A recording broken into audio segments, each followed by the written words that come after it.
Hola, per favor, disculpen un moment. Acabem d'eixir de dinar i ens han clavat 60 euros pel vi i 200 pel menú degustació. Així que si algú ens pot ajudar per acabar el mes...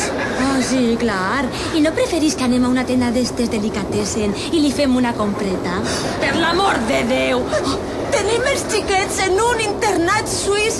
Hem comprat la segona residència i no volem fer cap bogeria.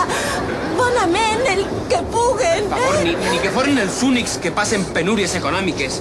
Jo m'acabo de comprar un monovolum perquè la meva dona està embarassada. I no voldran que portem els xiquets a un col·legi públic o que comprem marques blanques en qualsevol súper de barri. Sí, Ja no hi ha caritat! Amor, hauré de fer-me les metges en una acadèmia de perruqueria! Ha dit metges d'acadèmia? Ai, per favor, un moment. Heu sentit? Heu sentit? Metges d'acadèmia! Permetrem que esta dona passe per eixe calvari. Ah, que no? Vinga, vinga. Así, senyora. Así.